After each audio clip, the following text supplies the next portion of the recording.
지금 원하시는 게 돈도 많이 벌고 그리고 인생도 꽃 피우고 싶고 경제적으로 여유 있는 삶을 살고 싶다고 말씀을 하셨는데, 자, 그러면 제가 이렇게 말씀드릴게요. 지금 당신에게 제가 100억을 드릴게요. 만일 내일 죽는다면 그 100억을 받겠습니까? 안 받겠죠? 자, 그러면 일주일 뒤에 죽는다면 그 100억을 받을까요? 안 받으신다고요? 그러면 한 달 뒤에는요? 아니면 1년 뒤에 죽는다면 100억을 받겠습니까? 3년 뒤에는 받겠습니까? 안 받겠죠? 당신의 생명은 100억보다 더 소중합니다. 이 하루하루가 어찌 보면 100억보다 더 소중한 날들을 우리가 살고 있는 거예요. 어제 죽은 이가 그토록 살고 싶었던 내일이 바로 오늘 지금 이 순간임을 우리는 왜 망각하고 살아가느냐? 우리가 꼭 죽을 고비를 넘기고 죽을 병에 걸리고 큰 교통사고가 나서 1년을 병원에 누워있어 보고 몸이 아파서 죽을 똥 살 똥 사경을 헤매봐야 돈보다 내 건강이 중요하고 돈보다 내 생명이 더 중요하다는 걸 꼭 그런 경험을 해봐야지만이 지금 이 삶이 얼마나 소중하고 이 하루하루가 나에게는 얼마나 소중한 날들인지 그제서야 당신이 깨닫겠습니까? 꼭 그런 죽을 고비를 넘겨봐야 합니까? 왜 자꾸 꽃을 피우려고 해요? 지금 그대로 인생은 꽃 피어 있습니다. 지금이 피어 있는 꽃인데 더 이상 무슨 꽃을 피워요? 그게 남들에게 자꾸 보여지고 싶고 남들보다 더 나아지고 싶고 더 개선되고 싶은 마음의 욕심에서 시작되는 비교심에서 시작되는 마음이에요. 우리가 높은 곳을 향해서 비교하면 한정없이 낮아요. 낮은 곳을 비교하면 한정없이 더 높아요. 우리가 어디를 향해 있는가에 따라서 우리의 시선에 따라서 우리의 삶이 달라집니다. 지금 당신의 삶은 살아있잖아요. 지금 이 순간이 기적이고 지금 이 순간이 100억보다 더 소중한데 100억을 벌 수 있으면 좋죠. 누가 주면 좋죠. 로또가 돼서 돈이 많이 벌면 좋죠. 하지만 안 되는 걸 계속해서 바라고 있는 거 되면 감사하죠. 근데 그렇게 행운을 얻고 돈을 많이 버는 사람이 이 세상에 몇 명 있나요? 100에 하나가 되나요? 수천 명 중에 한 명이 된다면 그 수천 명 중에 하나가 될 때까지 본인이 그 삶을 바라보고 자꾸 목표만 바라보고 그냥 아등바등 괴로워하며 살아야 되느냐? 아니죠. 그러다가 내 나이는 늙어가고 머리에는 어느새 서리가 내려요. 그러면 지금까지 살아온 내 인생 어떻게 보상받습니까? 세계 최고의 부자 워린 버핏이 이런 얘기를 합니다. 20대 젊은이에게 젊은이, 내가 만일 20대로 되돌아갈 수 있다면 나는 전 재산을 당신에게 주겠네. 여러분 가진 생명과 젊음, 지금 살아가고 있는 이 삶은 그 어떠한 부보다 더 소중하고 귀한 것임을 꼭 기억해 주시기를 희망합니다.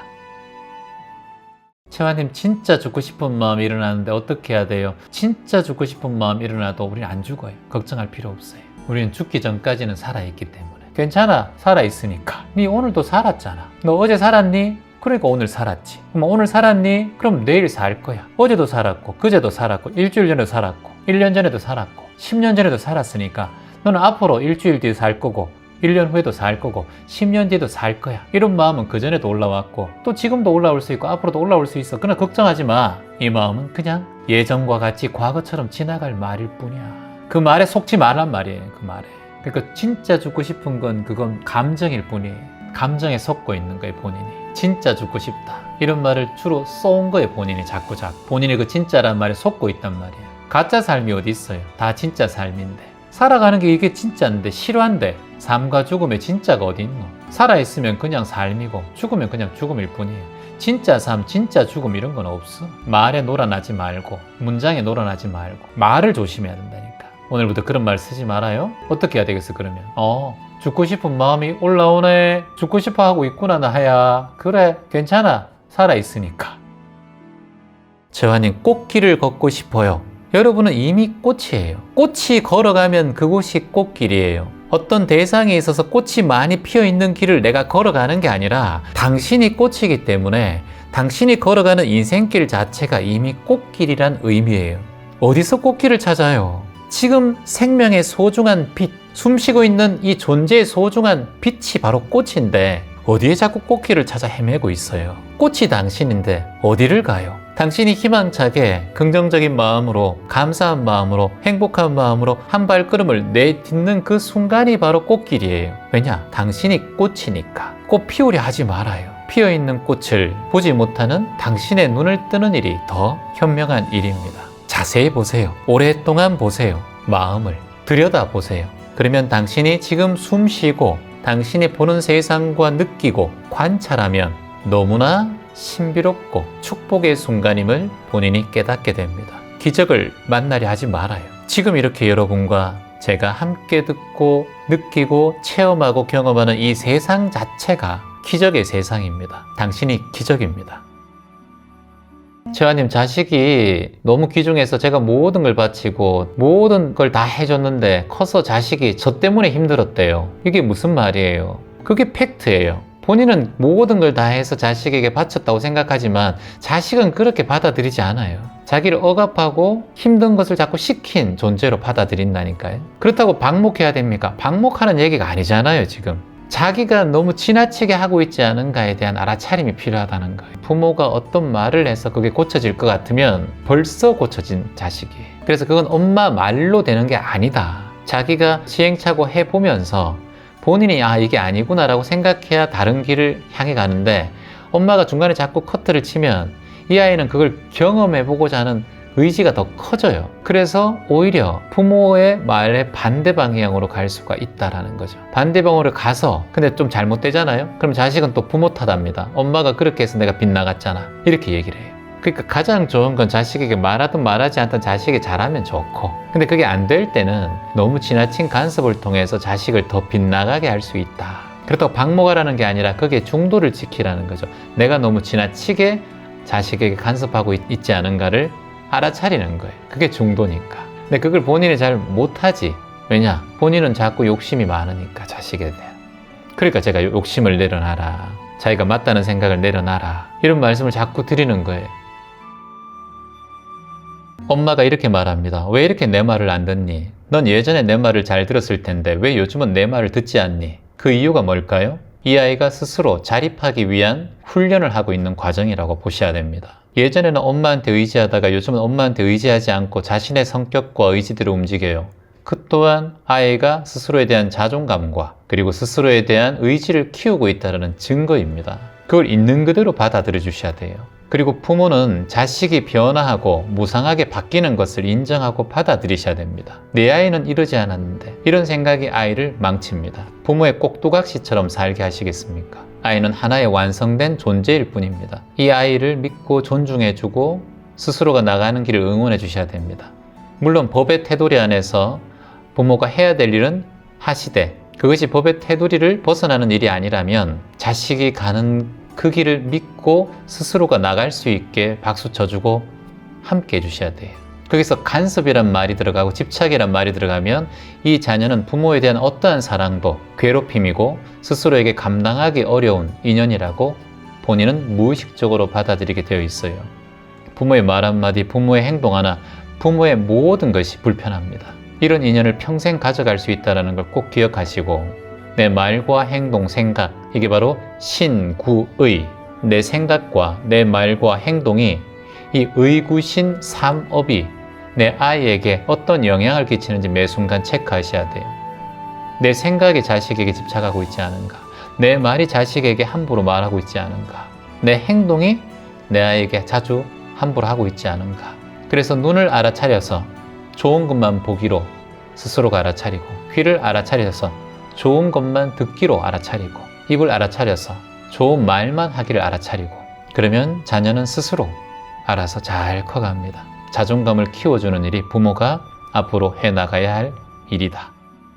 항상 자신의 마음을 믿으셔야 돼요. 종교를 믿는 게 아니라, 책을 믿는 게 아니라, 어떠한 선생을 믿는 게 아니라, 어떠한 철학을 믿는 게 아니라, 가장 중요한 건 본인의 마음을 본인이 믿으셔야 돼요. 본인이 이런 어려운 과정 속에서도 다시 일어날 수 있다는 믿음이 있어야 되고, 본인이 어떠한 괴로움과 힘든 고통의 역경 속에서도 다시 일어설 수 있다는 믿음이 본인을 바로 서게 해요. 지금 여러분께서 50년을 살았던, 30년을 살았던, 70년을 살았던, 이 70년, 30년, 50년 동안 스스로 해결해오고 일어설 수 있었던 유일한 존재는 바로 당신이에요. 그 누구도 아니에요. 당신이 이 삶의 주인이고 주체고, 그리고 당신이 일어섰기 때문에 이 삶은 지금 흘러가고 있어요. 당신이 눈 감으면 이 세상도 사라집니다. 그리고 가장 중요한 주체는 바로 당신이에요. 나란 말이죠. 나에 대한 믿음이 커지면 커질수록 이 세상은 아무것도 아니에요. 어떠한 고통도 그냥 물 흐르듯 흘러가요. 근데 나에 대한 믿음이 흐트러지면 이 종교, 저 종교, 이 책, 저 책, 자기계발서, 이 말, 저 말, 산에 갔다 바다에 갔다 온통 마음이 휘청휘청 돼요. 왜냐? 자신에 대한 믿음과 중심이 없기 때문에. 그래서 항상 힘들어요. 그래서 마음 공부에 가장 중요한 건 나에 대한 믿음, 스스로가 바로 설 수 있고 내 안에 지금까지 죽지 않고 살아있는 내 안의 생명의 존재감을 철저하게 기억하는 거예요. 그것이 바른 기억입니다. 정념. 이 바른 기억이 딱 박히고 나면 어떠한 잡다한 것들이 내 삶에 찾아와도 흔들리지가 않아요.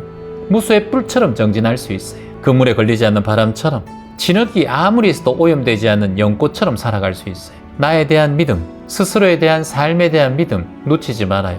그것이 당신을 이 삶을 이어갈 수 있는 가장 큰 희망의 골이란 걸 기억합시다. 평소에 짜증이 많이 나는 이유는 내가 맞다는 생각이 많아서 그래요. 내가 옳다는 생각을 많이 하기 때문에. 내가 틀릴 수도 있습니다. 내가 아닐 수도 있습니다. 내가 오답일 수도 있습니다. 이런 말을 계속해서 반복하시면 짜증이 올라오는 게 점점 줄어들어요. 짜증은 뭐예요, 여러분? 내 성질을 부리는 거예요. 누구한테 부려요? 두 종류죠. 나에게 부리든가 남한테 부리든가. 나 스스로에게 짜증 날 때 부하가 올라올 때도 있고, 그리고 남한테 짜증이 올라올 때 부하가 올라올 때가 있어요. 그 두 개 다 똑같은 감정입니다. 욕심이에요, 욕심.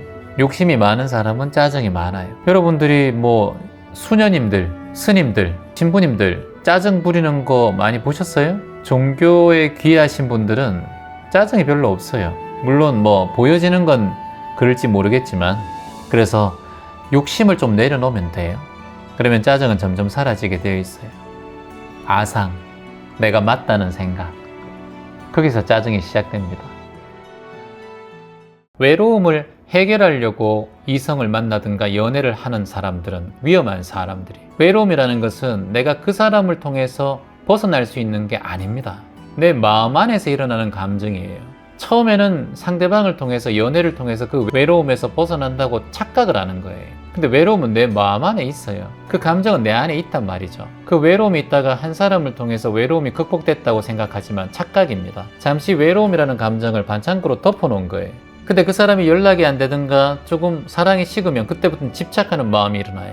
그 사람이 나의 외로움을 달래주는 유일한 존재이기 때문에 내 온통 감정과 마음은 그 사람에게 향해 있어요. 그때부터는 이게 상대방은 더 싫어합니다. 더 이상한 사람처럼 느껴져요. 이게 스토킹이에요, 스토킹. 그래서 외로움을 사람으로 이길 수 있는 게 아니다라는 걸 먼저 깨달아야 돼요. 왜냐? 그 사람은 영원하지 않기 때문에.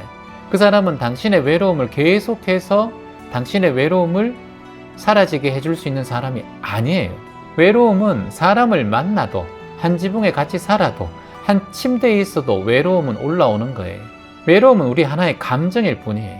그 감정을 사람을 대상으로 충족시킨다는 건 어리석은 마음이에요.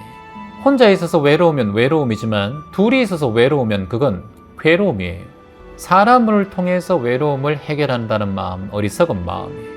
나 혼자 잘 있는 사람, 나 혼자도 생활 잘하는 사람은 둘이 있어도 생활 잘해요. 나 혼자 생활하기 힘든 사람은 둘이 있어도 생활하기 힘들어요.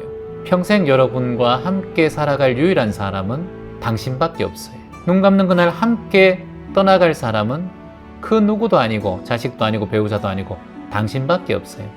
당신에게 집중해야 돼요. 나에게 집중해야 돼. 나를 공부하고 나의 마음을 챙기고 나를 잘 다스리는 마음, 이런 마음을 키워갈 때 혼자 있어도 괜찮고 둘이 있어도 괜찮고 모임에 나가도 괜찮고. 그러니 외로움을 타인을 통해서 풀려고 하지 말라. 꼭 명심해 주시기 바랍니다. 사람으로 행복을 얻으려고 하지 말라. 사람으로 행복을 얻으면 사람으로 불행도 같이 다가온다. 다만 인연 따라 그 존재가 나에게 행복을 주고 감사를 주면 감사하고 행복해하면 되고, 그 사람이 나에게 아픔과 괴로움을 주면 그 또한 인연이라고 받아들이면 된다. 사람 때문에 내가 행복하고 사람 때문에 이 인생을 행복하게 살아가려고 하는 마음은 그 사람의 머슴으로 살아가는 마음과 같다. 인간관계는 그저 인연 따라 오고 감을 꼭 마음속에 기억하고 그 인연 때문에 행복했다라는 생각을 내려놓고, 그러면 자꾸 욕심이 생기고 집착하는 마음이 생겨요. 마음이 그 사람 때문에 행복하면 아, 참 고마운 인연이구나 라고 생각하고, 또 그 고마운 인연이 나중에 인연이 끝나서 서로 이별을 하고 서로 인연이 끝난다 하더라도 아, 그래도 참 고마운 인연이었구나 라고 마음 내야지만이 다음 인연도 고마운 인연이 나에게 끌려오고 찾아옵니다. 여러분께서 고마웠던 인연이 갑자기 내 삶을 상처를 주고 떠나갔다고 해서 그 사람을 나쁘게 보고 손가락질하고 미워하는 마음이 올라오면 처음에 내 무의식, 그 사람이 참 좋았다라는 무의식 속에는 결국 나와 안 좋은 상황으로 끝날 수밖에 없다라는 인연하고 같이 무의식이 기억을 해요. 그래서 좋았던 기억과 안 좋아서 떠나는 기억을 같이 함께 기억을 합니다. 그러면 내 무의식 자체에서 여러분께서 그 사람을 떠나보내고 또 다른 사람을 만난다 하더라도 그 한 사람을 만났을 때 내 무의식 안에 예전에도 이렇게 좋았는데 이런 사람도 결국은 헤어지더라, 이런 마음이 나도 모르게 올라와요. 그리고 그 사람하고의 인연관계에서 그 기억들이 자꾸 방해를 하기 시작해요. 의심의 마음도 올라오고, 굉장히 좋은 사이인데 맞아, 예전에도 이렇게 좋았지만 결국은 헤어졌잖아, 결국은 배신했잖아, 결국은 안 좋은 사이로 끝났잖아, 이런 마음이 자꾸 무의식 속에 남아있어요. 그렇게 되기 때문에 매 순간마다 지금 이 순간밖에 없어야 돼요. 그건 바른 기억이 아니니까. 감사한 기억이 찾아오면 이분 때문에 참 감사하구나, 떠나간 인연이 떠나가면 그동안 참 감사했구나, 고마웠습니다, 여기서 끝나야 됩니다. 더 뒤로 나가면 그때부터는 무의식의 스크래치가 되는 거예요. 거기까지만 생각한다. 뭐라고요? 참 고마운 인연이었습니다. 그래서 감사합니다. 감사합니다. 딱 여기까지. 살아가다 보면 엄청 힘든 순간이 오죠. 폭풍우가 치고 태풍이 치고 번개가 내려 꽂는 순간이 와요. 그럴 때를 우리는 힘들다고 합니다. 우울증이 오고 공황장애가 오고 괴로움이 올라오고 수없이 많은 폭풍우가 우리의 인생에 몰아칩니다. 우리는 그 폭풍우 속에 작은 배, 그 배의 항해사예요. 그 누구도 항해사의 그 조종대를 대신 만져줄 수가 없어요. 바로 당신이 하셔야 돼요. 근데 비가 안 오기를 바라고 폭풍이 안 치기를 바라는 거 어리석은 거예요. 인생에서 그런 건 없어요. 언제나 늙어가고 병들어가고 죽어가고 아프고 이별하고 괴로워하는 게 우리의 인생이기 때문에 그 파도 속에서 우리가 살아가요. 그래서 인생을 고해라고 합니다. 끊임없는 파도예요. 하지만 고해만 있나요? 아름다운 여정도 있어요. 따뜻한 햇살, 낚시해서 고기를 잡을 수도 있고요. 요트에 누워서 일광욕을 할 수도 있어요. 파도 소리를 들을 수도 있고요. 갈매기가 친구가 되기도 합니다. 인생의 여정엔 고통도 있지만 희망도 있고 즐거움도 있어요. 그래서 인생은 희노애구 애호욕이에요. 즐거움도 있고 노여움도 있고 슬픔도 있고 두려움도 있고 사랑도 있고 수없이 많은 감정들이 일어나요. 그 감정 중에 우리가 살아가는 거예요. 그 감정이 막 휘몰아치고 슬픔이 몰아치고 우울증이 몰아치고 괴로운 마음이 몰아칠 때 우리는 잠시 돛을 내려놔야 돼요. 그 바람은 어떻게 할 수가 없어. 폭풍은 어떻게 할 수가 없어요. 그 돛의 방향은 바꿀 수가 있어요. 너무 슬픔으로 가면 살짝 바꿔서 내가 슬퍼하고 있구나라고 알아차리고 한 번 더 미소 짓고 그래도 지금 이 순간에 감사한 걸 찾으면 돼요. 그게 돛을 바꾸는, 감정의 돛을 바꾸는 순간이에요. 사별하고 누군가 떠나고 힘들고 고통받고 사기당하고 모든 게 다 잃을 것 같이 힘든 상황이 와도 우리는 돛을 움직이는 항해사예요. 당신이 선장이란 말이에요. 인생에 그 누구도 선장이 대신해 줄 수가 없어요. 당신이 끌고 온 인생의 밴데 어찌 그럴 때는 또 닻의 모양을 바꾸고 닻을 조금 내리기도 하고 반대 방향으로 꺾어보기도 하고 이렇게 저렇게 해보는 거예요. 가만히 있으면 안 돼. 우울증 걸렸다고 가만히 있으면 안 돼. 어떻게 돼요? 그럼 닻이 찢어져. 그럼 재사용할 수가 없어. 닻을 무너진단 말이에요. 정 안 될 때 어떻게 해야 되나? 마지막 수단에 닻을 아무리 바뀌고 알아차려도 안 되고 아무리 바뀌고 안 될 때 어떻게 해야 되나? 닻을 내려라는 거예요. 내리는 방법도 있단 말이에요. 앞으로 나갈 수는 없지만 머물러 있더라도 그 순간에 움츠리고 한 번 더 재도약할 시간을 마련하면 돼요. 그게 쉼이에요. 그게 휴식이고 그 쉼에서 가장 좋은 것이 바로 명상이에요. 그래서 명상이 무엇이냐라고 물으시면 여러분에게 제가 확실하게 대답해드려요. 명상은 쉼이다. 쉼. 그냥 누워 자고 쉬는 거냐? 그게 아니라 명상은 깨어있는 쉼이다. 깨어있는 쉼이다.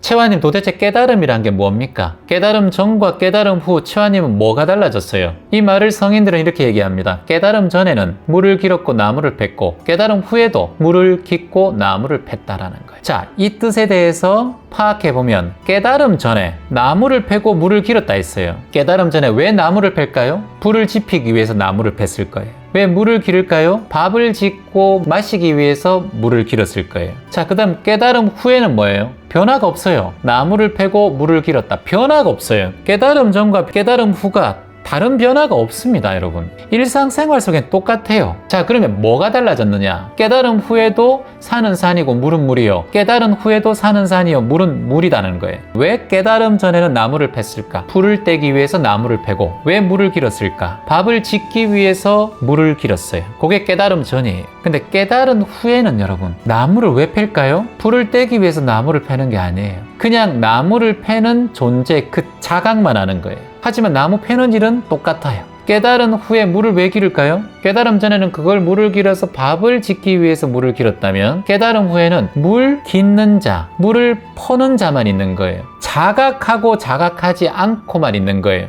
깨어있느냐 깨어있지 않느냐에 달려있는 것 뿐이다라는 거예요. 내가 이것을 하고 알아차리고 있느냐, 내가 무엇 때문에 하느냐, 어떤 인과 때문에 하느냐, 여기에 차이점이 있다는 거예요. 우리가 살아가는 건 깨닫고 깨닫지 않은 건 변화가 없어요. 다만 내가 보는 시선과 관찰자의 시선, 나를 지금 지켜보고 알아차리는 자각하는 존재가 나를 지켜보는 순간, 그건 깨달음 속에 있는 거예요. 곧 명상 속에 있는 거예요. 그게 윗바사나예요. 특별하게 바라보는 마음. 그게 여러분이 바로 깨달은 자와 만나는 시간이에요. 나무를 패는 순간 나무와 내가 하나가 되고, 물을 깃는 순간 물과 내가 하나가 될 뿐, 어떠한 조건이 없는 거예요. 그러니까 예수님의 마음, 이웃을 사랑하고 원수도 사랑하는 마음까지 생겨버리고, 부처님의 자타불이 자타이려, 남과 내가 둘이 아니고 하나다는 마음까지 생겨버리는 거예요.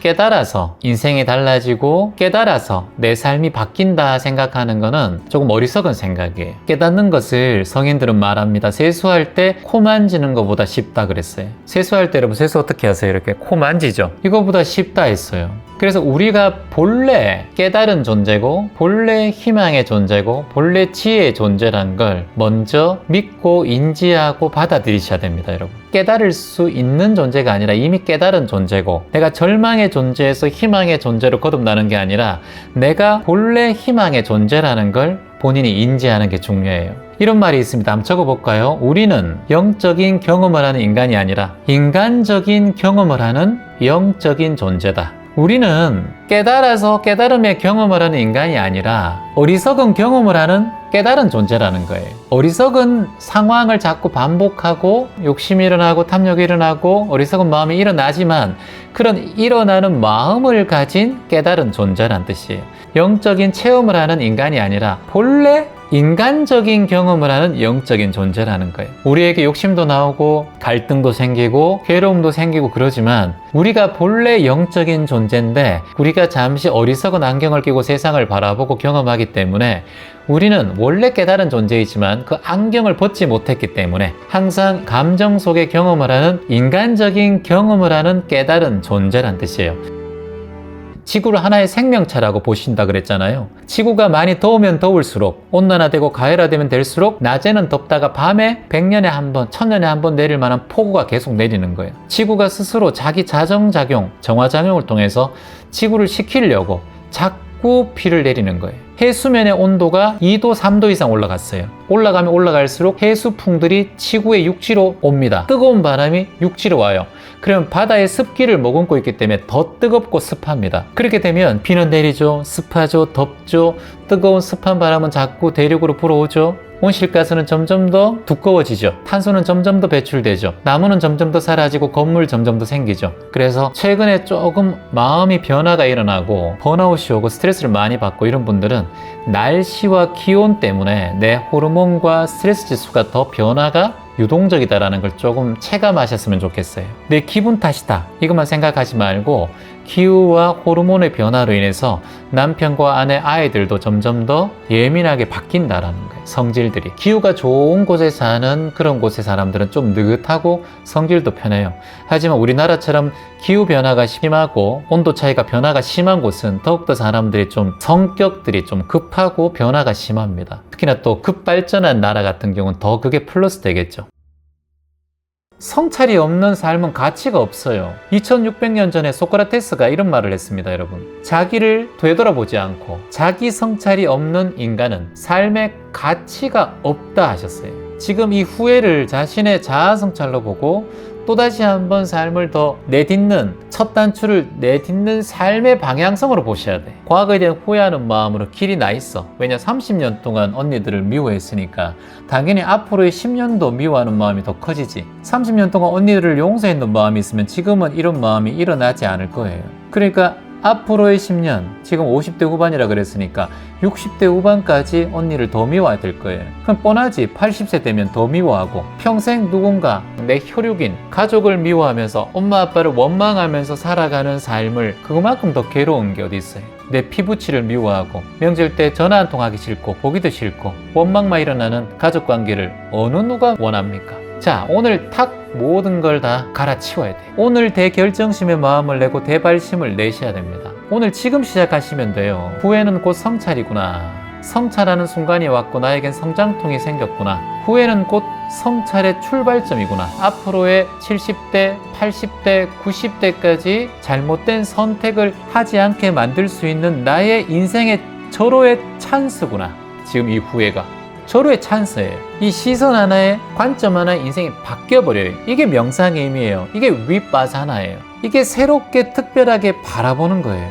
행복해야 되잖아. 당신은 행복해야 되잖아요. 약간 의욕이 저하될 때 우울증이 생길 수가 있어요. 그럴 때는 가만히 있으면 안 돼. 딱 마음 알아차리고 신체 기능을 이용해서 뭔가를 해버려야 돼요. 설거지를 한다든가 청소를 한번 한다든가 얼굴을 좀 씻는다든가 심지어는 손톱을 깎는다든가 이렇게 자신의 신체를 이용해서 바뀌어버려야 돼. 왜냐하면 거기에 머물러 있으면 의욕이 저하되거든. 가장 가까운 일들을 실천하는 게 좋아요. 우울한 마음이 지속되게 하면은 그건 무기력으로 바뀌어요. 무기력은 우울증의 원인이 더 커져요. 그 다음 단계는 뭐가 일어나냐면은 밤에 잠이 잘 안 와요.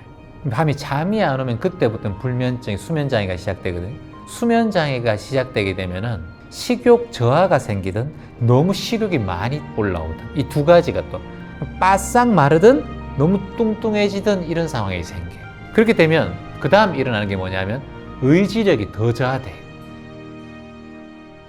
자식들에게 얘기하는 거예요. 너는 존재만으로 감사하구나. 우리 아들, 우리 딸, 너는 살아있는 것만으로도 감사하구나. 참 고맙구나. 못난 부모 만나서 이렇게 그래도 잘 성장해줘서 고맙구나. 한 치 앞도 모르는 게 세상인데 언제까지 너희들이랑 같이 함께 이 삶을 이어갈지 모르겠지만 엄마가 해준 밥 한 끼 너에게 해줄 수 있고 이것만으로도 너무나 큰 축복이구나. 인연 닿는 그날까지 어느 곳에 있든 어느 자리에 있든 그곳에서 빛나는 존재가 되렴. 엄마하고 아빠한테 잘할 생각할 필요 없단다.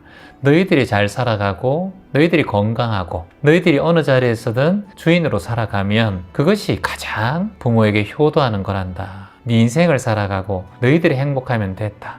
엄마 아버지는 그것만으로 감사해. 고맙다. 그러면 자식들이 생각과 마인드가 달라져요. 이런 부모가 잘 없거든요. 부모님의 정말 지극하고 큰 사랑, 우주와 같은 조건 없는 사랑, 하나님 같은 사랑, 부처님 같은 사랑, 내 부모님이 지금 나를 그렇게 조건 없이 키워주시고 사랑해 주셨구나 라는 걸 깨닫게 돼요. 자식들에게 얘기하는 거예요. 어릴 적엔 내가 너희들한테 무지해서 너희들 칭찬할지도 몰랐고 사랑한다고 애틋하게 표현 한번 못하고 아빠 엄마가 못한 걸 너희들한테 더욱더 원했고 바랬고 집착했던 욕심이 많았던 것 같아. 돌아보니까 너희들이 얼마나 힘들었겠니. 무지하고 어리석었단다. 근데 이제 돌아보니까 다 소용없더라. 너희들이 지금 내 옆에 있고 이렇게 존재하는 것만으로도 이렇게 인연이 돼준 것만으로도 나는 참 감사하구나. 고맙다. 내 아들, 딸 감사해. 이렇게 말해 주셔야 됩니다. 자꾸 기적을 맛보고 싶다 이렇게 얘기하는데 기적이 어떤 건가요, 여러분? 무리를 걷는 게 기적인가요? 하늘을 나는 게 기적인가요? 무리를 왜 걸어요? 배 타면 되는데. 하늘을 왜 날아요? 비행기 타면 되지. 그런 게 기적이 아니라 지금 눈 뜨고 살아있고 콧구멍 속으로 숨이 들어가고 입 안으로 음식이 들어가고 여러분 치아에 혀가 씹히지 않고 음식물을 잘 돌리면서 소화를 시키고 위액이 나오고 대장, 소장을 거쳐서 이 영양분이 여러분 몸속으로 다 뻗어나가고 똥이 화장실에 떨어지는 게 이게 기적이에요. 이 지구에는 2초에 한 명씩 죽어가고 지구에는 360만 명이 1년에 물 때문에 물이 없어서 죽어갑니다. 전쟁으로 죽어가고 자연재해로 죽어가고 교통사고로 죽어가고 이렇게 험악하고 험난한 세상 속에서도 우린 지금 살아있잖아요. 이게 기적인데 자꾸 특별한 것을 기다리는 분들이 많아요. 더 큰 기적을 바라다가 정말 기적같이 인생을 마감하고 훅 갈 수가 있습니다. 지금 이 실생활에 감사한 기적을 맛보지 못하면 절대 더 큰 기적은 찾아오지 않아요. 지금 이 순간 살아있음이 기적입니다. 희망이 안 보입니다, 채환님. 희망은 보이는 게 아니에요. 희망은 보는 게 아니에요. 희망은 가지는 게 아니에요. 여러분 자신의 마음을 볼 수 있습니까? 의식을 볼 수 있나요? 눈에 보이는 게 아닙니다. 보이지 않는 걸 자꾸 보려고 하니까 마음이 힘들죠. 가질 수 없는 것을 자꾸 가지려고 하니까 애타죠. 살아가는 삶 자체가 희망이에요. 존재 자체가 희망이에요. 지금 살아있고 지금 존재하고 숨쉬고 있는 이 순간이 희망이라는 건데 이 순간을 어떻게 가져요? 나라는 존재가 희망 그 자체인데 어디서 더 봐야 하고 어디서 더 밝히려고 합니까? 깨달음과 희망은 공부하는 게 아니에요. 그 존재란 말이죠. 있는 그 자체가 존재. 존재를 어떻게 배워요? 여러분 존재 자체가 희망인데. 선생님 제가 지금 100억을 드리면 선생님 좋겠죠? 근데 선생님한테 100억 드리고 난 다음에 100억 다 쓰고 일주일 뒤에 죽는다 그러면 100억 받겠어요? 안 받겠죠? 그럼 한 달 뒤에 죽는다 그러면 100억 받겠어요? 1년 뒤에 죽는다 그러면 100억 받겠어요? 안 받아요. 여러분의 오늘 하루는 100억보다 더 귀한 거예요. 삶과 죽음을 극명하게 선명해 보면 돈이 귀하지 않다는 걸 선생님 아시잖아요. 이게 지혜예요. 우리가 꼭 그걸 겪어야 아는 게 아니라 남에 대한 의식을 하고 뭔가 원하는 걸 구하려고 하는 게 선생님 생명보다 더 중요해요. 선생님께서 내 인생을 꽃 피우고 싶다 그랬잖아요. 지금 꽃이 펴 있는데 뭘 더 꽃 피워요? 이제는 우리는 그 꽃몽오리를 닫을 때예요. 왜 계속 꽃 피우려고 하냐 하면 보여지는 삶을 살려고 한단 말이에요. 자꾸 우리는 꽃을 피우면 뿌리는 힘이 없어요, 여러분. 양분이 꽃에 다 가기 때문에 꽃몽오리를 닫고 내 안에 있는 내 마음의 힘을 키울 텐데 자꾸 보여지는 이 꽃몽오리를 키우려고 하니까 본인이 힘든 거예요. 내 실도 없는 데다가 꽃몽오리까지 피우려고 하니까. 인간은 세 가지의 요소로 삶이 만들어집니다. 첫 번째는 생각이에요. 생각. 두 번째는 말이에요. 세 번째는 행동입니다. 지금 질문자님은 살아오면서 요 생각과 말과 행동으로 인생을 구성해 왔어요. 생각이 있었고 그 생각대로 말을 했고 그 말대로 행동을 했을 거예요. 그래서 이 세 가지를 삶의 요소라고 해요. 생각, 말, 행동. 그러면 선생님께서 지금 생각, 말, 행동을 어떻게 하고 살았는가를 돌이켜 보셔야 돼요. 인간 세상이 지옥과 천국이 따로 없다라고 말씀드리고 싶어요. 여기서 괴로우면 이곳이 지옥이에요. 여기서 술 한 모금에 감사하고 물 한 잔에 감사하고 행복하게 살면 곧 천국이에요. 여러분 뭐 천국 가서 뭐 스마트폰 계속 보고 TV 보고 맛있는 거 먹고 지겨울 것 같아요. 이 세상이 저는 너무 좋아요. 천국에 가라고 해도 저는 안 갈 것 같아요. 이 세상에서 할 일도 많고 이 세상이 만족스러워요. 그래서 천국이 여기인데 천국을 왜 가지? 몰라, 천국이 여기인지 아닌지는 잘 모르겠어요. 그건 잘 모르겠는데 지옥은 아닌 것 같아요. 그 천국의 사람은 남을 돕고 살까? 천국에서는 뭐 다 행복하니까 도울 게 있겠나 싶기도 하고 천국에도 나름대로 또 고민 있는 사람이 있겠지. 그러니까 천국에 갈 필요가 없다. 갈 이유도 없다. 가고 싶지도 않다. 그냥 지금 이 세상이 낫다라는 거예요. 죽은 후에는 말할 필요도 없고 우리가 일단 이 세상이 지금 천국인데 이게 얼마나 아름다운 세상이에요. 내 힘으로 누군가를 돕고 챙기고 배고픈 자에게 뭘 좀 주고 노숙인들에게 나누고 물이 없는 자 힘든 자에게 우리가 함께 나누고 돕고 있고 이게 천국이죠. 그래서 천국에 가면 복을 지을 수 없을 거예요. 아마 공덕을 지을 수가 없어. 그래서 천국에서 끝나고 시간이 다 끝나고 나면 또 뭐 태어난다 치면 지옥으로 태어날 수밖에 없지. 왜냐면 복을 안 지었으니까. 선인 선과 악인 악과인데. 그래서 곰곰이 생각해 보면 지금 이곳이 천국이다. 도울 사람 있고 마음 내서 세상에 이로운 일을 할 수도 있고 아름답게 할 수 있고 내 작은 몸뚱아리의 움직임으로 누군가에게 희망을 전해줄 수 있고 누군가에게 미소를 줄 수 있고 그러니까 이곳이 극락이라니까. 아무리 생각해도 저는 그런 것 같아요. 그러니까 극락 천국 갈 생각하지 마시고 여기서 여러분 천국을 맛보세요. 그러면 눈 딱 감고 죽고 난 다음에 눈 딱 떠도 또 천국 같은 곳에 있을 거예요. 근데 이곳이 지옥 같고 힘들고 불편하고 불행하고 이러면 막 이거 인생 죽어버려야지 나 자살해버려야지, 죽어버려야지. 자살해서 세번 받는다 생각해도 눈 딱 뜨면 또 그거 지옥이야. 왜냐? 그 전에도 지옥이었기 때문에. 그게 연기법이고 인과법이에요. 그것으로 말미암아 또 이게 태어난다니까요. 이 원리를 마음속 깊이 깨달아 버리면 전생도 두렵지 않고 내생, 후생도 두렵지 않아요. 지금 이 순간밖에 없어요.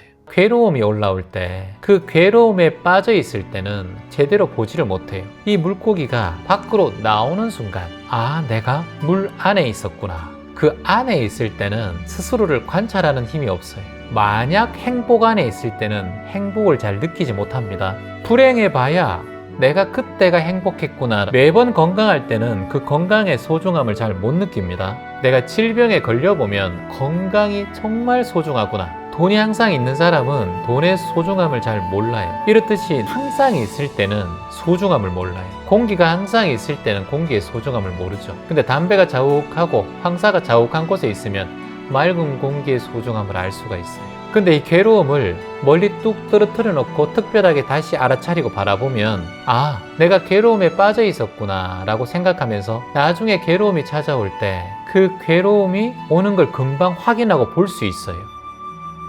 마음속에서 여러 가지 숲이 있다고 봐요. 근데 그 숲에서 내가 많이 걸어간 곳이 숲의 길이 된다는 거예요. 부모님이 화내는 길로 많이 걸어갔다면 나도 화내는 게 그 길이 수월해요. 화내는 마음의 숲길이 많이 커져 있기 때문에 가기가 쉬워요. 어떤 일이 생기면 화내는 게 가장 쉬워요. 다른 첫 숲길을 걸어가는 게 쉬울까요? 어려울까요? 당연히 어려워요. 걸어가 보지 못한 숲길이니까 긍정적인 마음이 안 생기는 거예요. 그 숲길로 가본 적이 없으니까 갈 때마다 힘든 거예요. 가시에 찔리고 넘어지는 거예요. 더 쉬운 길로 우리는 항상 걸어갔기 때문에, 긍정적인 길로 가본 적이 없기 때문에 긍정적인 마음이 안 생기는 거예요. 그 숲길로 가본 적이 없으니까 갈 때마다 힘든 거예요. 가시에 찔리고 넘어지는 거예요. 내 것만 챙기고 이기적인 마음 있는 길은 항상 걸어온 길이니까 그 길은 얼마든지 쉽거든, 걸어가면. 그러니까 그 길로 훅 걸어가는 거예요.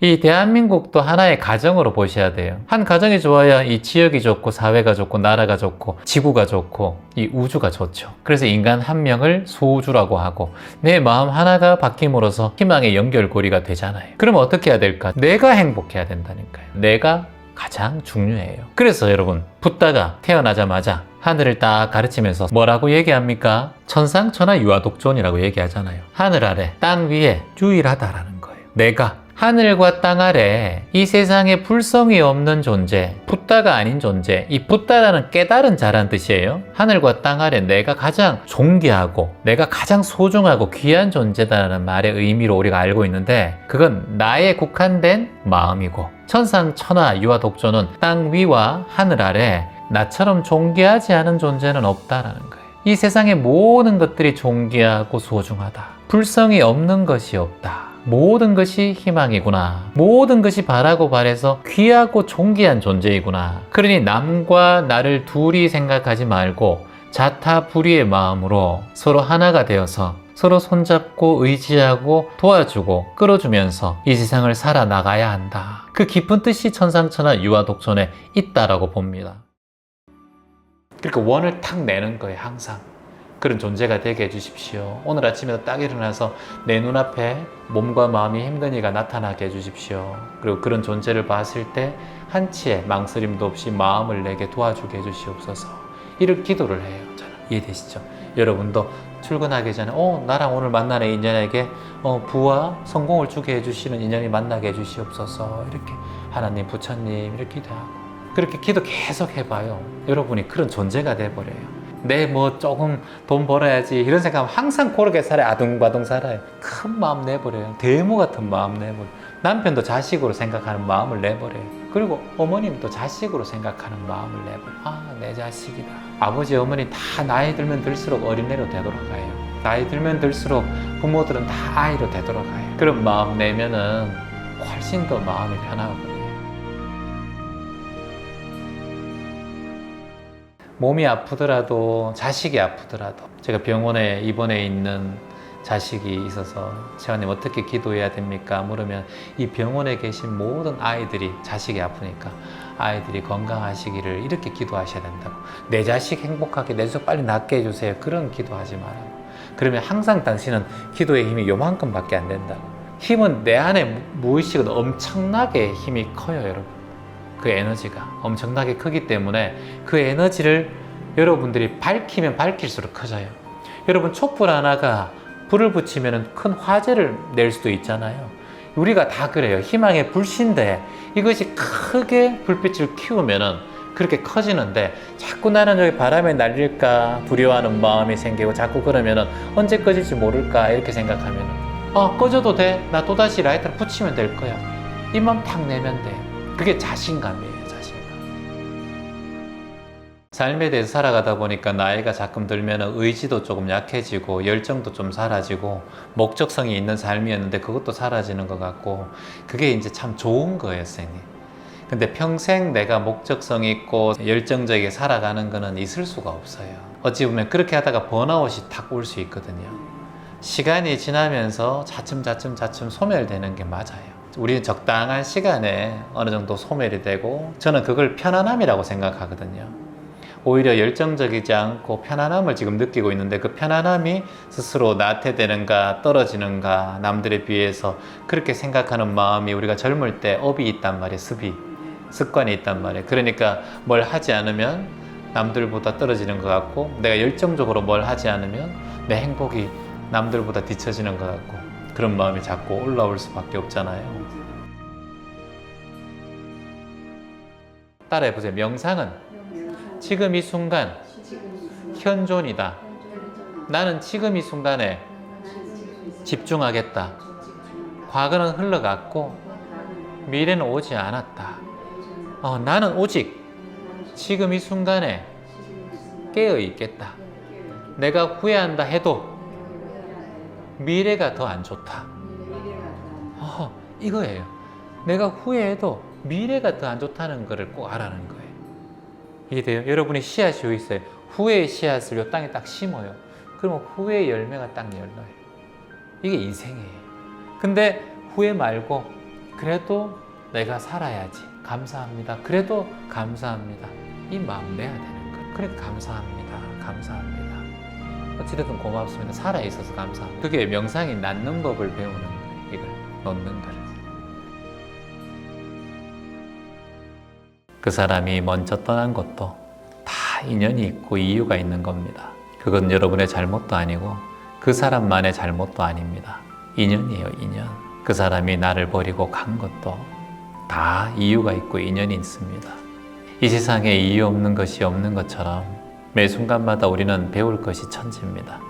한 인연과 한 존재와 맺고 마무리하고 떠나고 또 떠나보내고 하면서 인생을 공부해 갑니다. 지금은 너무나 가슴이 오려질 것처럼 아프지만 다 누구나 겪게 되는 시간차에 다 경험들이 조금 더 아프고 도려내고 힘든 마음이 있을 수도 있지만 결국엔 힘듦은 곧 또 다른 나에게 교훈을 주는 순간임을 잊지 않아야 합니다. 세상이 달콤한 인생만 되면 얼마나 좋겠습니까? 하지만 그런 삶을 살아가는 존재는 없습니다. 그래서 우리는 모든 것을 정화하려면 가장 먼저 해야 되는 건 내 과거에 대한 것을 정화하는 과정, 사랑하는 과정, 인정하는 과정을 철저하게 모색해야 돼요.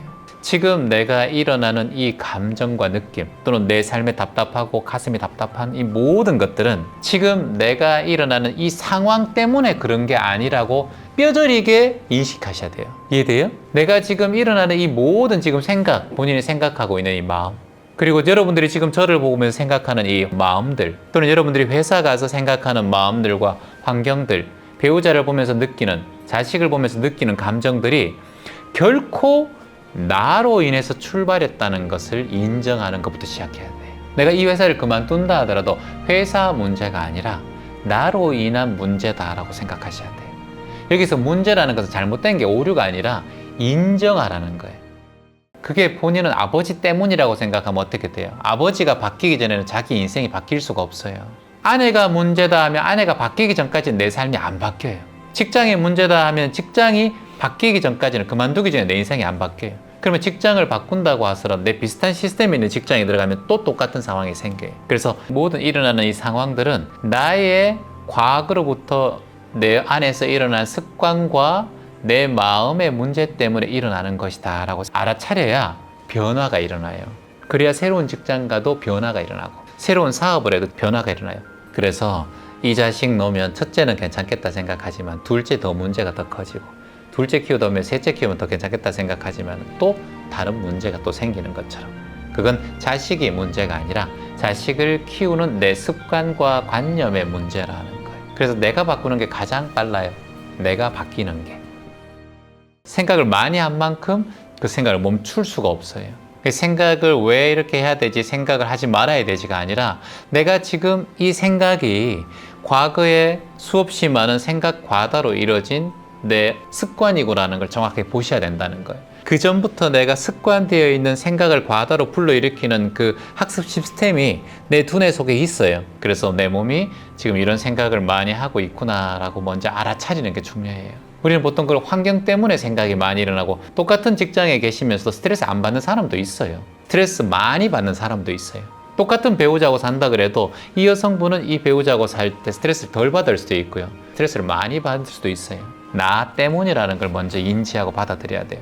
그러면 이런 나는 어디서 났는가? 과거에 이런 배우자를 향해서 스트레스를 많이 받는 성격인 거예요. 그래서 이제 이걸 멈추기 위해서 가장 좋은 방법은 내 생각을 지금 하고 있는 나 자신을 지켜보고 알아차리는 거예요. 보통 나를 아프게 하는 사람들이 가장 가까운 사람이에요. 내 마음의 상처를 가장 준 사람은 가장 가까운 사람에게 발생합니다. 여러분의 가족, 자식, 친구, 시어머니, 부모님, 지인, 회사 동료 등등. 왜 그럴까요? 여러분이 그 사람에게 진심이었기 때문이에요. 마음을 다했기 때문에 가슴이 아픈 거예요. 그러니 후회할 게 아니에요. 여러분의 가슴이 아픈 것은 그것을 진심으로 내가 그 사람을 대했기 때문에 상처를 받은 거예요. 여러분은 진심 어린 존재입니다. 가슴이 안 아픈 이유는 진심으로 대하지 않았기 때문에 가슴이 아프지 않은 거예요. 여러분이 혹여나 가슴이 아픈 존재가 있다면 내가 그 사람에게 진심으로 대했구나, 한 마음으로 대했구나, 그리고 너무 절실히 하다 보니 작은 것에 내가 상처를 받았구나, 그렇게 마음 내셔야 됩니다. 운이 좋아지려면 가장 중요한 건 내 마음의 지금 상태다. 저는 마음의 지금 상태가 가장 현존에 머물러 있을 때 그 사람은 평온하다라고 할 수 있습니다.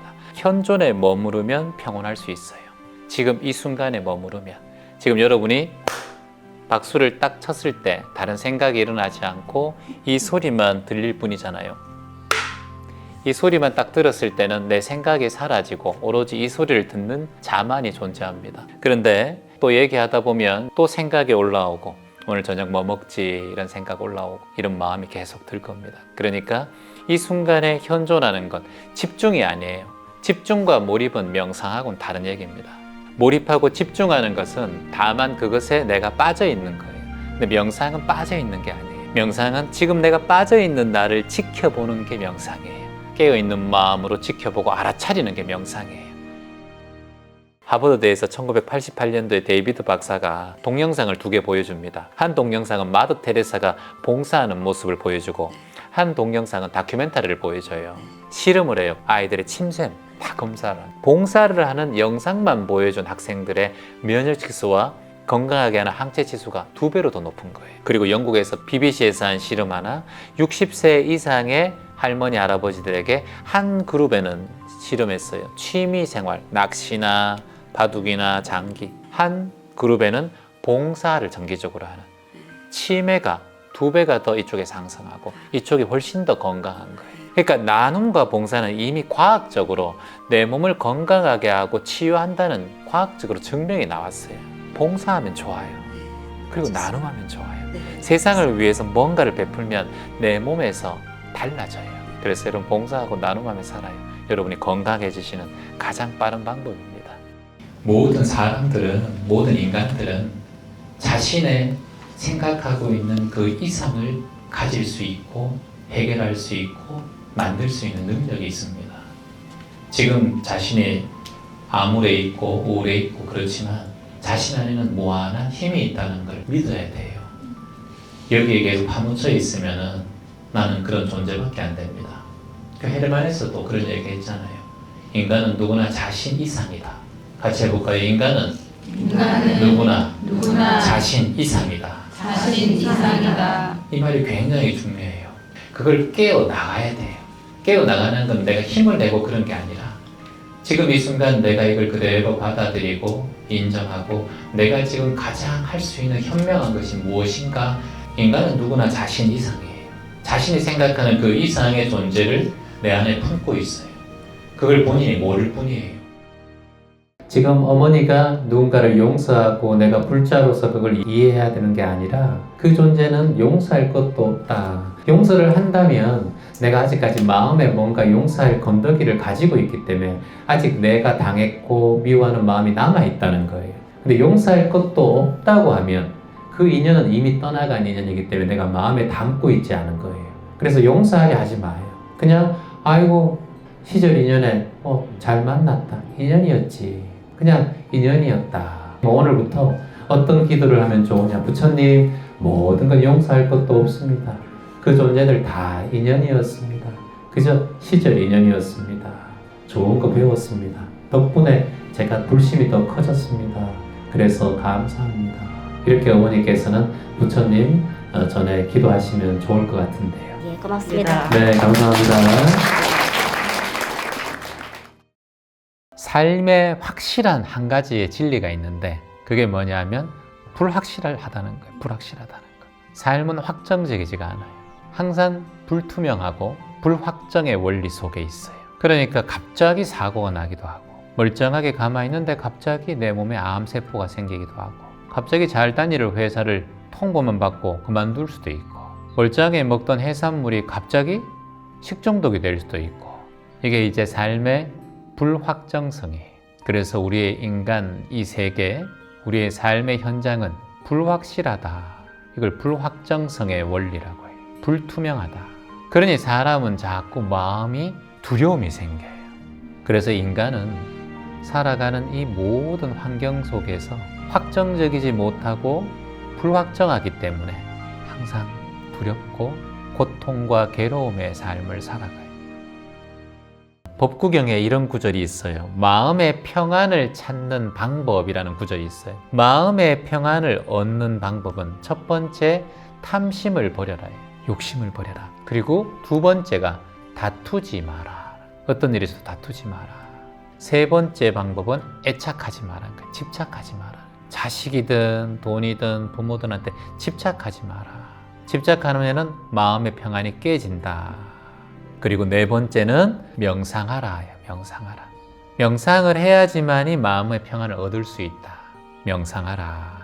그리고 다섯 번째가 게으르지 마라는 거예요. 정진하라는 거예요. 첫 번째 탐욕 버리고, 그리고 두 번째 다투지 말고, 그리고 세 번째 애착하지 말고 명상하고 정진하라. 우리 실천해서 마음의 평안한 삶을 살아가기를 희망합니다. 여러분, 지구가 오늘 물어보니까 78억 명 정도 되더라고요. 근데 그 중에서 65세 이상 살 수 있는 사람의 확률이 8%입니다. 8%. 45세 전에 죽는 사람이 거의 50%고요. 64세까지 사는 사람이 거의 92%예요. 근데 65세 이상 사는 사람이 지구의 78억 명 중에서 딱 8%만 그렇게 살 수 있대요. 자연재해 없고 교통사고 없고 크게 병에 걸리지 않고 그래도 수술 잘하는 우리 대한민국 같은 경우는 의료보험이 너무 잘 되어 있잖아요. 이런 대한민국에서 8% 안에 65세 이상 살고 있다면 이 지구상에서 그래도 행복한 축에 들지 않나 이런 생각이 또 들어요. 그래서 우리가 지금 이 순간 자족하고 만족하고 감사한 것을 찾아보는 게 얼마나 중요한가. 오늘 이 시점 2023년 8월에 제 마음에 느끼는 감정을 여러분에게 말씀드렸습니다. 그래서 항상 생, 노, 병, 사 뒤에는 하나가 더 있어요. 태어나고 늙어가고 병 들어가고 죽는단 말이죠. 이 죽는 것이 결정하는 한 가지가 있어요. 끝에. 이게 환이에요. 환. 생, 노, 병, 사, 환. 환이 뭐냐면 근심이에요. 이걸 영어로 말하면 스트레스예요. 이걸 우리가 말하는 스트레스, 근심, 걱정. 이게 생에서 노로 가는 길을 급격하게 빠르게 만들어요. 노에서 병으로 가는 걸 급격하게 만들어요. 그리고 병에서 죽는 길을 급격하게 빠르게 만들어요. 이게 환이에요. 그래서 항상 환을 조심해야 돼요. 선생님 지금 환 속에 있어요. 그럼 금방이에요, 이거. 늙고 병드는 거는. 우리가 20대가 아니잖아요. 오늘 그걸 딱 정신 차려야 돼요. 아, 근심은 매 순간마다 나를 늙게 만들고 병들게 만드는구나.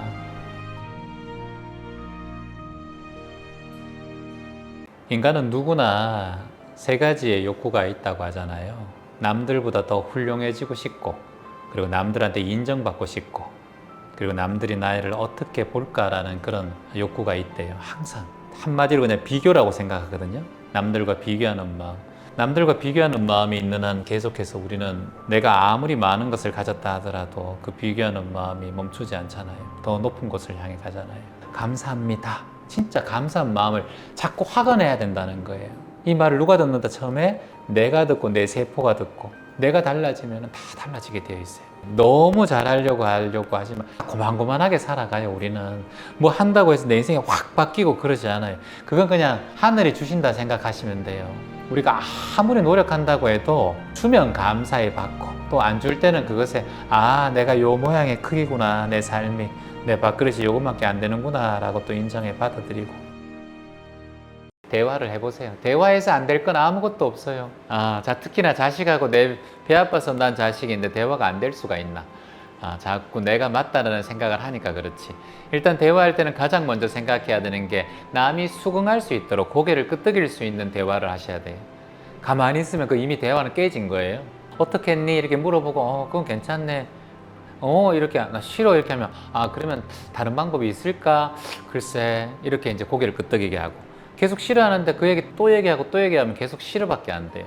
인간의 심리 자체가 처음에는 긍정적인 대답을 할 수 있도록 하고 난 다음에 설득이 들어가야지 그게 좋은 거예요. 그러려면 먼저 그 친구가 수긍할 수 있는 대화법을 하셔야 돼요. 그러니까 많이 힘들었지, 청소하느라 힘들었지 하면서 이해해 이렇게 수긍하면서 대화를 먼저 엄마 이렇게 이해할 수 있도록 고개를 끄덕이게 해주고 난 다음에 대화를 들어가세요. 항상. 그 아이가 아빠랑 또는 대화하는 법을 배우는 거예요. 그거 하나 사주고 안 사주고 중요한 게 아니라 이 아이의 대화 감각을 키워주는 거예요. 그게 부모가 해야 될 역할이에요. 앨런 사주고 끝! 이거는 의미가 없어요. 아이의 성장에 아무런 도움이 안 돼요. 내가 원하면 만들어지는 게 세상이 아닌데 부모는 지금 해주고 있단 말이에요. 작은 거 하나라도, 음료수 하나라도 음료수 먹고 싶어? 목이 마르구나. 그래 아빠도 목이 말랐는데 우리 아미가 음료수 먹자고 해주니까 참 좋네. 나도 목이 말랐는데 맛있는 음료수, 시원한 음료수 먹어서 아빠가 참 좋으네. 그러면 뭐예요? 이 아이는 뭘 선택할 때 다른 사람을 배려하는 마음까지 생겨요. 사줄게 끝! 그게 지금 부모의 잘못된 교육들이에요. 내가 원하면 다 얻을 수 있는 게 세상에서 그럴 수 없어요. 아이가 크면은 맛있는 음료수를 하나 먹더라도 이렇게 부모가 깨어 있으면은 이 아이에게 하나를 선택하더라도 같은 친구들에게도 그렇게 대화를 하게 돼요. 컴플레인을 하는 사람은 지금 마음에 스트레스가 쌓여 있어요. 빨라요. 급해요. 근데 그걸 회전시켜줘야 돼요. 흐르는 물은 회전시켜줘야 돼요. 막으면 넘쳐. 절대 막닥뜨리면 안 돼, 생각에서. 대화가 맞지 않은 의견이 있어요. 그러면 그게 아니고요. 이게 아니라 어떻게 하느냐. 배우자든 직장 동료든 친구든 간에 따라해보세요.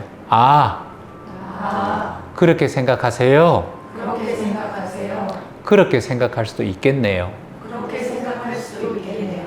선생님 입장에서는 선생님 입장에서는 제 생각은 이러이러한데 제 생각은 이러이러한데 선생님 생각은 선생님 생각은 그럴 수도 있겠네요. 그럴 수도 있겠네요. 알겠습니다. 알겠습니다. 회의를 해보고 더 생각을 해보고 더 생각을 해보고 추후 말씀드리겠습니다. 추후 말씀드리겠습니다. 이걸 기본으로 삼아야 돼요.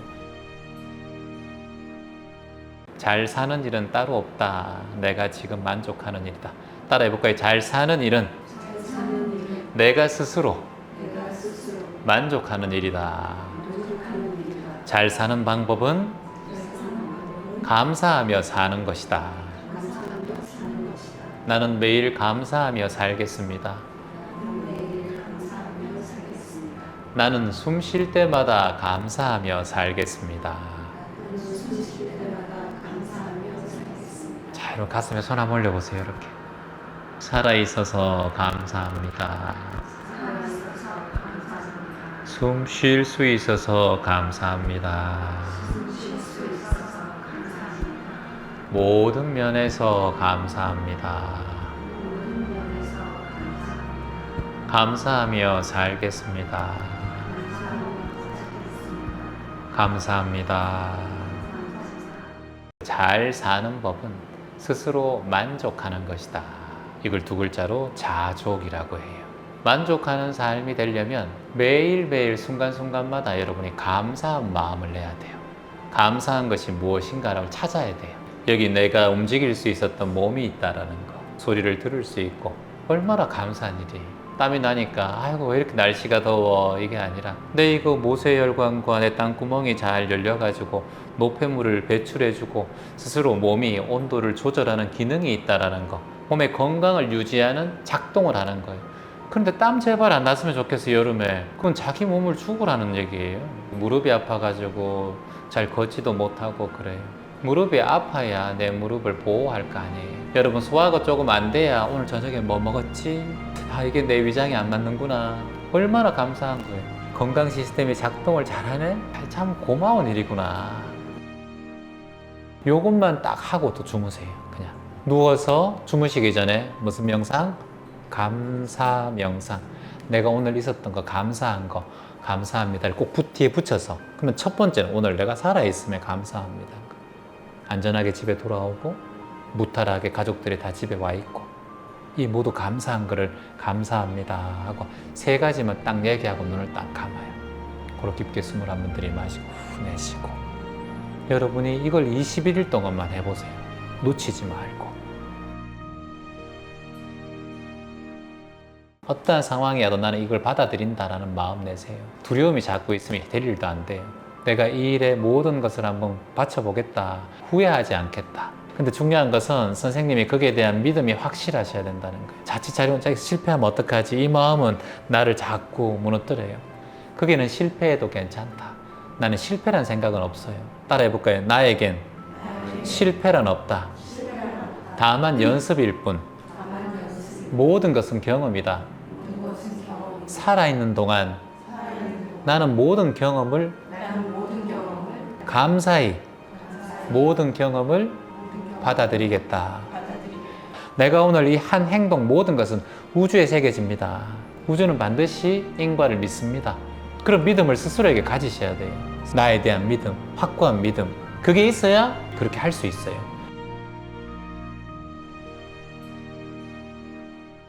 우리는 누구나 인간은 이기적인 마음을 가지고 있어요.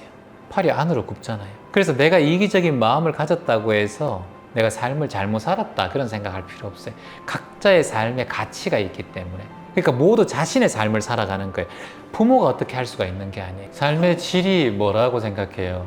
여러분이 어릴 때부터 예쁘다 예쁘다 소리를 들었어요. 그분들의 삶의 질은 뭔지 아세요? 얼굴이에요. 얼굴. 그래서 늙어가는 것을 못 봐요. 자꾸 고치고 싶고 더 예뻐지고 싶어요. 돈에 대해서 여유있게 살고 쓰고 싶은 거 쓰는 사람들은 돈에 대한 것을 삶의 질이라고 봐요. 그리고 배우자를 삶의 질로 보는 사람은 어떠한 경우든 배우자의 사랑을 받아야 삶의 질이 높다고 생각을 해요. 다 달라요. 또 어떤 사람은 집에 대한 삶의 질은 집은 꼭 가져야 된다 생각을 해요. 해외여행 가야 된다 생각하는 사람은 그게 돈이 없어도 삶의 질이라고 봐요. 저는 삶의 질을 마음의 평온이라고 보거든요. 나이가 들어갈수록 외로움은 더 많이 느껴져요. 저는 그걸 좋아해요. 외로움을 느낄 때 저는 자유롭다고 생각해요. 누군가 한 명만 옆에 있어도 자유롭지 못해요. 그 사람이 화장실 가고 싶은가 배고픈가 물어봐야 되고 더운가 추운가도 물어야 돼요. 외롭다는 것은 내가 자유로움해지는 첫 시작이라고 저는 봐요. 아, 내가 지금 자유를 느끼고 싶어 하는구나. 이 마음 내면 좋을 것 같아요. 외로움은 자꾸 다가올 거예요. 근데 외롭다는 것은 누구나 다 인생에 느끼는 거지만 외로운 것은 자유로운 것이에요. 여러분이 외롭다고 느끼지만 아, 내가 자유로움을 지금 느끼고 있구나 라고, 내가 지금 외로워하고 있네, 이 고독함을 맛볼 수 있네, 고요하게 그때 생각을 해봐요. 고요하게. 이때는 잡생각이 아니라 이 고요는 어디서 왔을까, 이 외로움이라는 감정은 어디서 왔을까. 그때 더 제가 선명해지고 제 삶의 중심이 돼요.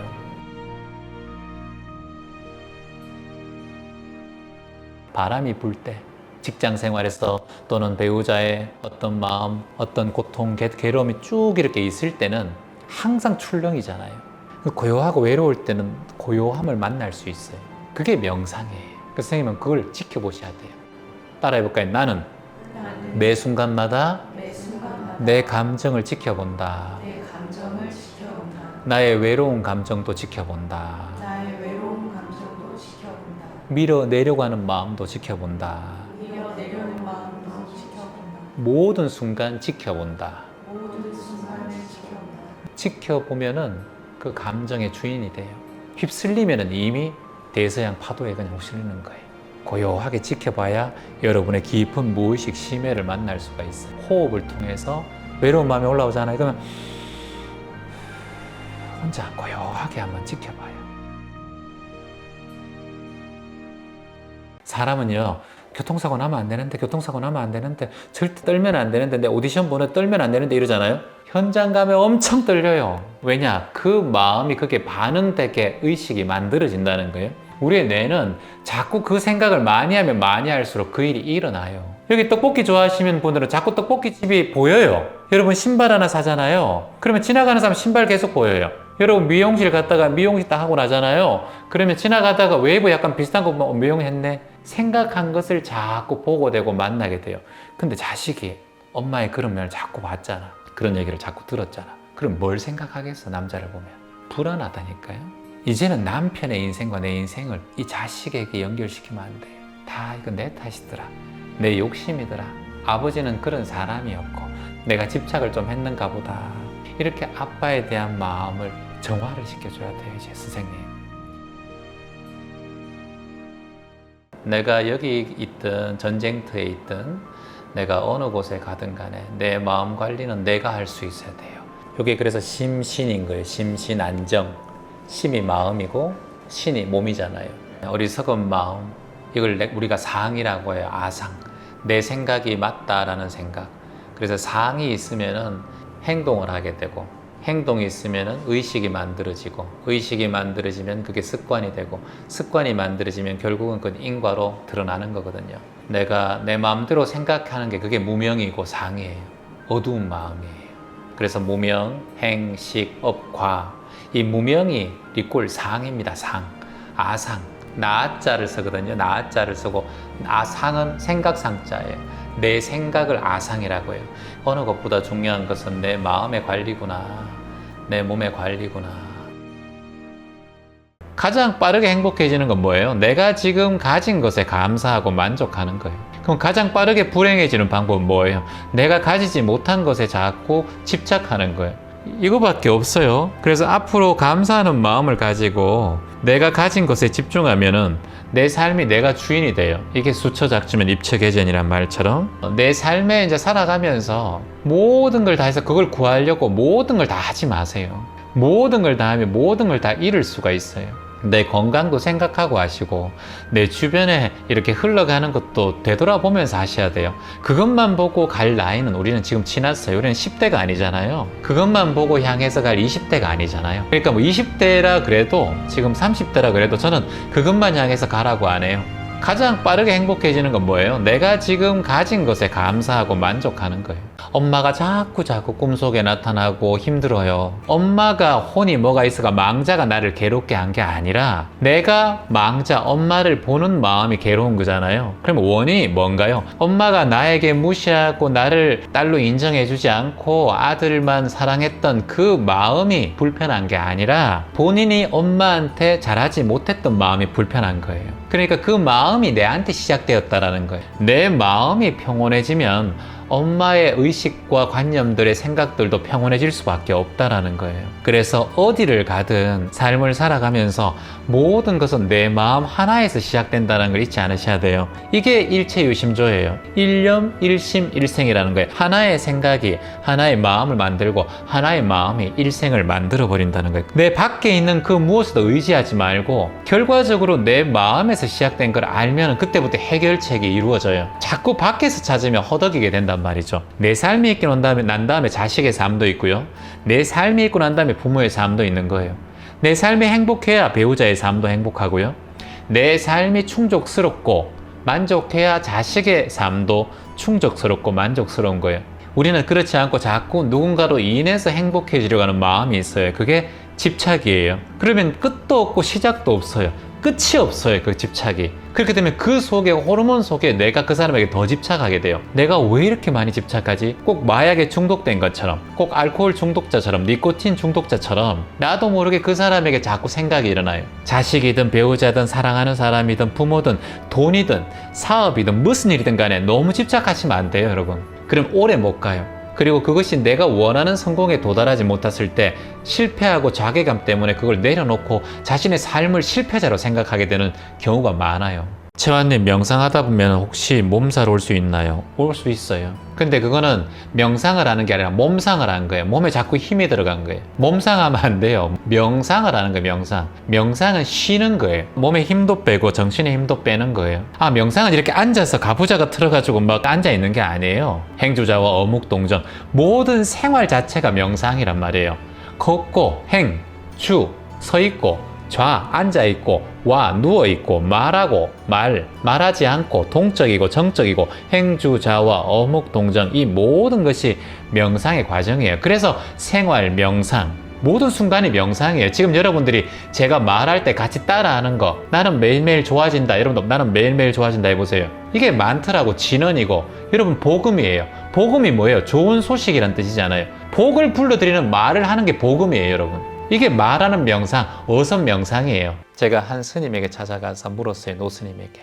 50년 동안 이분은 어릴 때부터 출가를 해서 공부를 하시는 분인데, 스님, 한 가지 여쭤봐도 되겠습니까? 스님은 50년 동안 이렇게 수행생활 하시고 절에서 생활하셨는데 많은 분들의 존경을 받는데 가장 힘들었던 게 어떤 겁니까? 정진하는 거네. 정정진하는 게 제일 힘들었다는 거예요. 실천하는 게 제일 힘들었다는 거예요. 그건 지금도 그냥 습관적으로 하지만 그건 항상 나에게 경계를 일으키는 거네, 이렇게 얘기하시더라고요. 딱 뒤통수를 맞는 것 같았어요. 실천이 답이구나.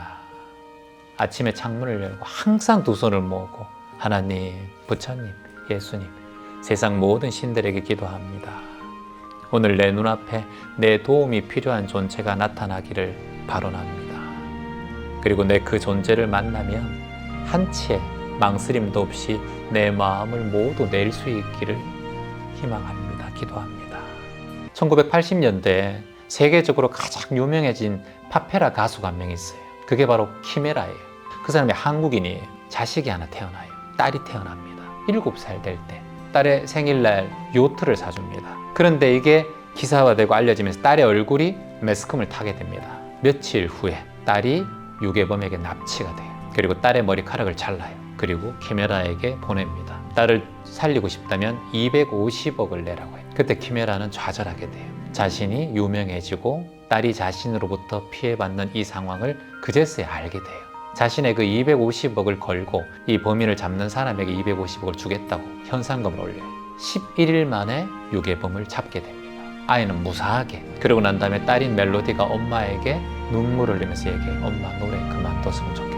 그래서 어느 순간 키메라가 사라졌잖아요. 활동을 안 하게 돼요. 그 이후에 20년 동안 활동 안 했어요.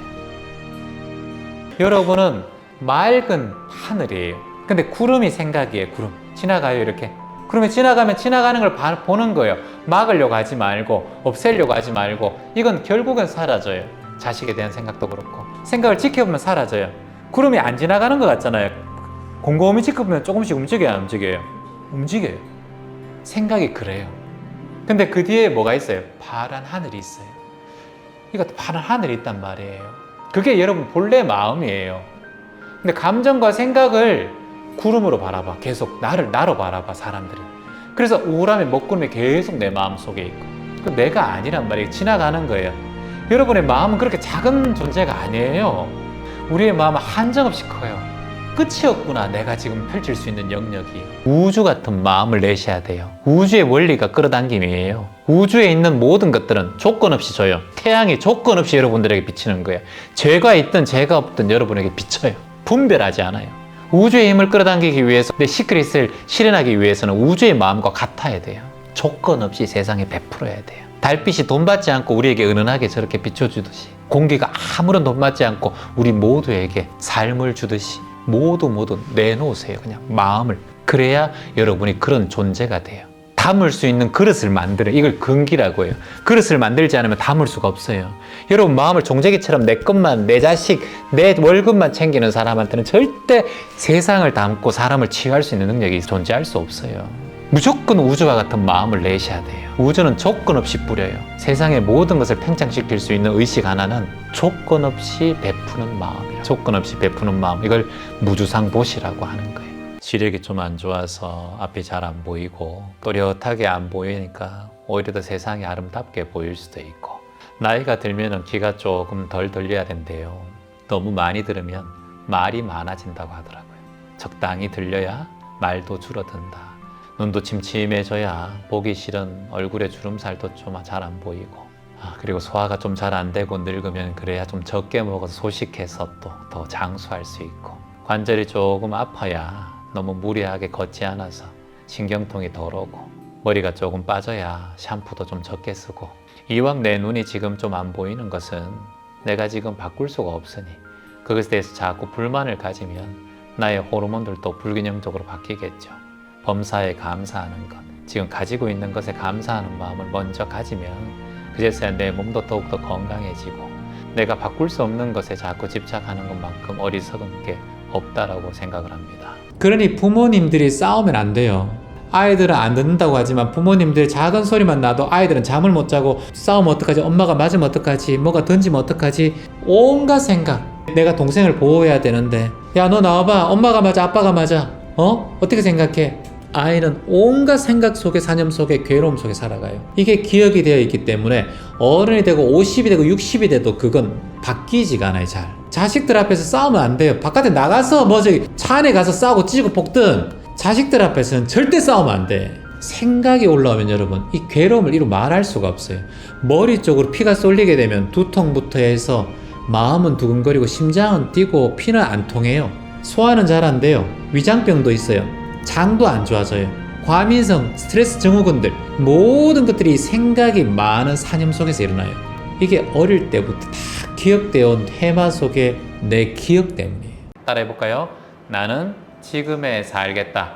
나는 지금에 살겠다. 과거는 지나갔고 과거는 지나갔고 미래는 오지 않았고 미래는 오지 않았고 존재하지 않는다. 존재하지 않는다. 나에게는 오로지 나에게는 오로지 지금 이 순간, 지금 이 순간 살아있는 지금, 살아있는 지금밖에 없다. 지금밖에 없다. 이 순간이 나의 인생이다. 이 순간이 나의 인생이다. 나는 후회하지 않겠다. 나는 후회하지 않겠다. 나는 오로지 지금 이 순간 나는 오로지 지금 이 순간 내 인생을 창조해 나가겠다. 내 인생을 창조해 나가겠다. 지금 바뀌면 지금 바뀌면 내일도 바뀐다. 내일도 바뀐다. 내일 바뀌면 내일 바뀌면 한 달 뒤도 바뀐다. 한 달 뒤도 바뀐다. 계속 바뀌면 계속 바뀌면 1년이 바뀌고 1년이 바뀌고 내 인생 전체가 바뀐다. 내 인생 전체가 자식에게 효도를 받으면 자식에게 잘 대해줘야 되고, 시부모한테 인정을 받으면 시부모한테 잘해야 되잖아요. 미운 감정이 있지만 시부모 바뀌지 않기 때문에 내가 바뀌는 게 낫다는 거예요. 차라리 내가 조금 바뀌자. 몇 년 동안 한 1000일은 바뀌어보는 거예요. 그래서 시부모가 조금이라도 바뀌면 감사하고, 안 바뀌면 그 팔자예요. 나는 이런 인연으로 그 사람 만났는가 보다 이렇게 생각하는 게 더 마음 편해. 안 바뀌는 걸 계속 바꾸자면 평생 그 부모 돌아가시기 전까지 내 스트레스 받아. 그런 삶을 살면 안 돼. 그때 되면 내 몸은 병은 찾아와. 나이는 너무 들어. 인생 허무하게 느껴져. 절대 현명한 사람은 남들 때문에 기분이 움직이면 안 돼요. 그게 남편이든 배우자든 자식이든 간에. 요 안에서 행복거리를 찾는 거. 항상 자식, 남편, 시부모 안 변해요. 그러니까 요 안에서 내가 행복한 게 뭔가 찾는 거. 그 시작이 뭐다? 자족이다. 스스로 만족하는 거. 뭐 스스로 만족하는 걸 찾는 방법은 뭐냐? 감사한 거리를 찾는 거예요. 청소하면서도 내 운동된다 생각하고, 땀 한번 흘리자 생각하고, 이렇게 모든 걸 감사한 걸 찾는 연습이 자족이고, 자족하면 행복해지고, 행복하면 남들이 바뀌지 않아도 내가 행복감을 느끼는 감정이 자꾸 올라와요. 그래서 감정 키우기라고 하는 거예요. 그럼 불안한 감정도 키워져요. 그리고 행복한 감정도 키워져요. 우리가 이렇게 안 해봤기 때문에 감정을 키우는 방법을 몰라서 그래요. 그러니까 항상 외부로 향해요. 남이 뭐가 해줘서 날 사랑해줘서 좋아하고, 남이 맛있는 거 사줘서 좋아하고, 남들에게 예쁘다는 소리 들어야 기분 좋고, 남들이 잘생겼다는 소리 해야 내가 우쭐해지고, 그러니까 남들의 눈을 자꾸 봐요. 이게 이제 스스로의 삶이 망가뜨려지는 원인이 돼요. 그러면 항상 남의 말 한마디에 행복과 불행을 천당 지옥을 왔다 갔다 해요. 지옥 같은 마음이에요. 그래서 우리는 매 순간마다 내 안에 만족하자, 감사한 거리를 찾자. 그것이야말로 행복으로 가는 첫 시작이다. 혼자 있어도 되는 연습을 해 나가야 된다는 거예요. 그 연습을 하다 보면 혼자 있는 것도 좋다라는 걸 깨닫게 된다는 거죠. 같이 있어서 뭔가 충족을 느끼는 것은 내 스스로 주인인 마음이 아니라 머슴인 마음이에요. 자꾸 그 사람으로 인해서 내가 유의를 찾고 행복을 찾으려고 해요. 그러다 보면은 항상 그 사람에게 의지하게 돼요. 그리고 중요한 것은 그 사람이 나에게 행복감을 줬다면 나도 그 사람에게 행복감을 줘야 된단 말이에요. 근데 우리는 행복감을 안 주고 나만 받으려고 해요. 이게 이기적인 마음이 우리 안에 있단 말이에요. 이게 우리 인간이란 말이에요. 그러면 이제 마음 공부를 하는 이유가 뭐냐면 자타불이에요. 나와 자, 타인이 둘이 아니다는 걸 깨닫는 거예요. 내가 행복하려면 이 사람에게도 내가 뭔가 행복할 거리를 만들어줘야 된다는 거야. 둘이 아니다라는 거예요. 내가 지금 선생님한테 욕을 탁 하면 이 선생님도 욕을 해요. 내가 선생님한테 기분 나쁘게 딱 하면 기분 나쁘게 한단 말이에요. 이게 자타불인 거예요. 우리 둘이 아니기 때문에 그런 거예요. 제가 여러분들에게 선생님 존중하면 여러분도 저한테 선생님이라고 하는 거예요. 똑같은 거예요. 혼자 되셔서 혼자 살고 계시잖아요. 외로움은 같이 살아도 찾아오는 게 외로움이에요. 같이 살 때 외로우면 그건 괴로움이에요. 그래서 혼자 있을 때는 외로움을 느끼고 자유를 느낄 수 있어요. 어떤 사람에게도 눈치 보지 않고 내가 하고 싶은 걸 할 수 있어요. 근데 같이 있을 때는 감사하고 사랑스럽고 좋은 일도 있지만 거기 안에 그게 빗나갈 때는 괴로움이 올라와요. 그래서 저는 외로움은 곧 자유로움이라고 주장을 해요. 여러분들이 외로울 때 내가 가장 자유로운 순간이구나. 외로울 때는 혼자 있을 때 내가 마음대로 할 수 있어요. 먹고 싶을 때 먹고 자고 싶을 때 자고. 자유로움을 자꾸 외롭다고 생각하는 거예요, 사람은. 근데 둘이 있을 때는 자유롭지 못해요. 친구랑 아무리 친한 친구 둘이 있어도 내가 먹고 싶은 걸 먹을 수는 없어요. 물어봐야 돼요. 걸을 때도 그 친구의 걸음걸이에 맞춰줘야 돼요. 그래서 외롭다고 하는 것은 너무나 감사한 일이에요. 자유를 느낄 수 있는 시간이다. 지금 환경을 바꿀 수 없는 사람에게 위로가 필요한 게 아니라니까요. 위로는 다시 돌아가면 집에서 또 슬퍼 눈물이 나. 현실을 바라보고 직시하는 게 중요하다는 거. 이제 살아있는 사람은. 위로는 죽고 난 다음에 21일 동안 위로받고 이제 49제 동안 또 위로받고 하면 되고 이제부터는 내 삶을 살아가야 돼. 아이고 그렇게 일찍 가버려서 어떡하나 젊은 나이에 혼자 어떻게 사노 아이고 안타깝다. 이게 뭐가 위로가 돼? 너 지금 네 삶을 살아야 돼. 새로 또 결혼할 수도 있는 것이고 지금 네 삶만 바라봐야 돼. 이게 여러분 살아있는 자가 맞는 삶 아니에요? 근데 헤어질 때는 항상 그동안 감사했습니다. 어떤 일이 있든 그동안 고마웠습니다. 그렇게 마음을 내야 새로 만나는 사람도 고마운 사람이 찾아오는 거고 저놈의 인간 때문에 내 인생 망쳤다 젊음 다 망쳤다 그러면 또 망치는 인간이 내 삶에 찾아오는 거다. 떠난 거에 대해 원망하지 마라. 지금까지 이만큼 얼마나 감사한 일이냐는 거예요. 내가 지금 장사가 좀 안 되고 뭔가 하는 일이 좀 안 되고 일이 좀 안 되는 것은 가장 근본적인 원인은 내부에 있어요. 아무리 좋은 사랑하는 사람이라도 붙어 있으면은 그리고 가까운 사이면 가까운 사이일수록 부스럼이 더 많이 퍼지게 되어 있으니까 여러분의 얼굴 색이 갑자기 안 좋으면은 위장에 장애가 있는 거예요. 여러분의 호흡이 조금 안 좋으면은 심장에 좀 장애가 있는 거예요. 여러분의 관절이 좀 찌릿찌릿하면은 뼈가 문제가 아니라 여기 혈관이 처음부터 문제인 거예요. 그래서 모든 건 내부에서부터 뿜어져 나오는 거예요. 그러니까 우리가 여러분 한 마음을 어떻게 가져야 되겠어요? 여러분의 얼굴 하나가 내부에서 뿜어져 나온다니까. 위장이 편안하고 몸도 편안하고 호흡도 잘 되는 사람이 안색이 좋지. 딱 제가 호스피스 병동 가면은 가장 딱 달라지는 게 얼굴이 잿빛이에요, 전부 다. 그게 얼마나 이게 중요하다는 거예요. 너희가 가족이 화목하고 같이 일하는 사람들이 화목하면은 모든 일들이 순조롭게 바뀝니다. 마음 예쁘게 그렇게 가지면서 동생하고 사랑하며 살아가세요. 생각이 내가 아니고 감정이 내가 아니다. 그거 못 믿겠어요. 여러분 장동이 집이에요? 냉장고가 집인가요? 근데 그것은 어디에 있어요? 집에 있어요. 하나의 몸을 구성하고 있는 감정, 느낌, 심장, 폐, 위장 이걸 전체를 다 가졌을 때 이걸 몸이라고 하는 건 나라고 하는 거예요. 그런데 우리는 한 생각을 나라고 해요. 손가락도 손도 나의 한 일부분일 뿐이에요. 손이 없다고 내가 사라지나요? 다른 사람의 장기를 내가 가졌을 때 내가 그 장기의 사람이 돼버립니까? 정신과 그리고 몸과 에너지가 모두 합쳐진 걸 우리가 나라고 해요. 근데 우리는 생각 하나에 나라고 생각해요. 여러분의 생각과 느낌, 감정도 하나의 부속물이에요. 그러니까 느낌과 감정은 내가 아니고 매 순간마다 변화하는 것이다. 그렇게 생각하면 지금 울분이 올라오고 괴로움이 올라와도 이걸 변화하는 걸 알 수 있어요. 모든 순간들은 변화한다. 그리고 그게 생각이 내가 아니다. 감정도 내가 아니다. 이 얘기인 거예요, 그게. 자, 남편이 지금 암에 걸렸어요. 반드시 까닭이 있다라는 거. 이걸 뭐냐고 하면 필유곡절이라고 해요. 반드시 이유가 있다라는 거. 지금 나에게 일어난 이 모든 것을 뭔가 인연이 있을 때는 반드시 이유가 있다라는 거예요. 필유곡절. 자, 예를 들어서 삶에서 찾아오는 고통이 있잖아요. 이 고통이 이유가 없는 고통은 이 세상에 없어요. 꼭 필요한 이유가 있다. 이걸 뭐라 반드시 어떠한 까닭이 있다. 나에게 이 남편이 온 까닭이 있다라는 거예요. 그 까닭의 첫 번째가 나를 성숙시키고 마음 공부를 입증하게 된 이유라고 저는 봐요. 경제적인 독립은 지금 못한 상태지만 정신적인 독립은 반드시 하셔야 돼요. 정신적인 독립을 하는 방법은 딱 하나밖에 없어요. 내가 주인임을 알아차리는 거예요. 내가 주인인 마음을 알아차리는 거예요. 주인인 마음을 알아차리는 순간 내가 정신적인 독립을 이룰 수가 있어요. 내 남편은 내 인생에 잠시 다녀간 손님이구나. 그럼 이렇게 얘기해요. 저 만만해 보이죠? 이렇게. 막 말하면 저 만만하게 대하세요. 저 뭐든지 받아줄 수 있어요. 이렇게. 제자리만 갖다 놔요. 이렇게. 진짜 그렇게 얼마나 좋아. 허당. 나 허당이에요. 이렇게 얘기. 허당이 여기 많아요. 거기 이거 다 허당이에요, 여기. 그래서 제가 이분들을 사랑하는 거예요. 잘났다 생각하고 막 이렇게 잘난 척하고 만만해 보인다라는 생각보다 나는 사람들에게 친절하다. 그리고 사람들을 배려한다. 본인이 만만해 보인다라는 자격지심이 있기 때문에 그런 거고, 제가 볼 때는 한 사람 한 사람 배려하고 친절하고, 여기 와가지고 만화 안 보자 이렇게 보면 저도 말도 안 나, 떨려가지고.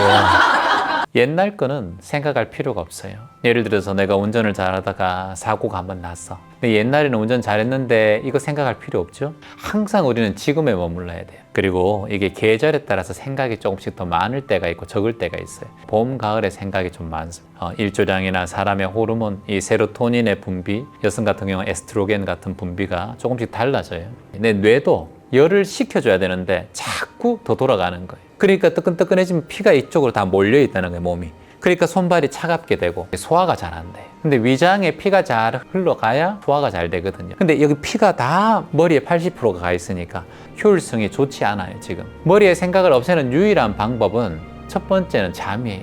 두 번째는 명상이에요. 근데 중요한 거는 잠을 잘 때도 생각은 끊임없이 일어나요. 명상은 내가 의식적으로 호흡을 통해서 생각을 흘려보내는 거예요. 예를 들어서 내 집에 손님이 왔어. 손님이 왔는데 누가 주인이에요? 내가 주인이잖아. 근데 손님이 불편하게 하면 돼, 안 돼? 주인이 안 되죠. 손님의 편의를 위해서 주인은 노력하는 거예요. 근데 우리는 머슴인 자세로 살고 있어요. 내가 주인이면 그 사람을 배려해주고 맞춰줘야 돼. 근데 그 사람 때문에 힘든 것은 주인이 아니에요. 거기 온 손님이고 머슴이에요, 그냥. 여러분께서 주인인 삶을 살아가는 방법은 딱 한 가지예요. 내가 그 사람보다 더 큰 밥그릇이 돼야 돼요. 이게 주인인 마음이에요. 진정한 주인은 내 집에 오는 손님을 편안하게 모셔주는 마음이 주인의 마음이에요. 그러면 지금 부모님하고 같이 사는데 부모님하고 자꾸 싸우면 이건 주인의 마음이 아니에요. 머슴인 마음이에요. 이 마음을 딱 낼 때 마음이 홀가분해져요. 손님한테 잘해줘야 돼? 잘 안 해줘야 돼? 잘해줘야지. 신경 안 써도 되는 일은 아예 놔버리고, 조금 신경 써야 되는 일은 조금만 딱 여기까지만 신경 써야지라고 본인이 커트라인을 딱딱 정해야 돼요. 그리고 그거를 내가 이런 거예요. 내가 5분 동안 이 일에 대해 집중해보자. 5분 지나잖아요. 더 이상 집중하지 말고 탁 놔버리고 다른 일 하셔야 돼요. 그런 걸 한번 해보세요, 이번부터는. 그리고 이것은 내가 10분 동안 고민해봐야지 하고 10분 딱 고민하고 탁 넘겨버리고, 그리고 또 다음 10분 후에 또 고민해볼 수 있잖아요. 이걸 패턴을 딱 해서 시간을 정리를 딱딱 해야 돼요. 근데 우리는 보통 고민하면 그 하루 종일 그걸 잡고 있어요. 이거 어떻게 하지? 어떻게 되지? 어떻게 되지? 그렇게 하면 굉장히 피곤함이 올라와요. 그러면 그 하루 중에서 여러 가지 잔일도 많단 말이죠. 그러면 잔일이 섞이면서 그 중요한 일에 같이 섞이게 된다고요. 그러니까 자꾸 집중력은 떨어지고 오히려 더 일하는 데 능력은 더 떨어지게 되어 있어요. 그러니까 전체적으로 피곤하게 돼버리죠. 그 기준을 이제는 조금 더 잡을 필요가 있어요. 그렇게 잡아가면은 되게 편해요. 편하고 일도 물론 잘 되고 그렇게 한번 해봐요. 우리 자녀가 아프면 세상의 모든 어린이가 건강하기를 이렇게 기도하셔야 돼요. 그게 더 큰 복을 짓고 공덕을 만드는 기도예요. 여러분이 하나님이고 부처님이면 여러분의 기도를 본다면 내 가족, 내 새끼, 내 몸 건강만 챙기는 자에게 그 능력을 주시겠어요? 세상을 위해 기도하고 세상의 모든 아픈 이를 위해 기도하는 존재에게 만일 능력을 주신다면 능력을 주시겠죠. 여러분이 자녀가 있는데 어떤 사람에게 더 사랑이 갑니까? 이기적이고 내 것만 챙기는 자녀보다 오빠 챙기고 동생 챙기는 그 자녀에게 더 마음이 가잖아요. 손가락 10개면 안 아픈 손가락이 없는 자녀한테도 착한 애한테는 마음이 더 간단 말이에요. 얘는 누구 닮아서 이렇게 이기적이고 못된 놈 이렇게 될 수 있단 말이에요. 근데 얘는 누구 닮아서 이렇게 마음이 착하노 이렇게 생각할 수 있잖아요. 여러분이 부모로도 그런데 전지전능하는 하나님과 부처님이 저기 보고 계시다면, 신이 있다면, 때론 우주의 법칙인 끌어당김이 있고 우주의 힘을 내한테 끌어당긴다면 누구한테 힘을 주시겠냐고.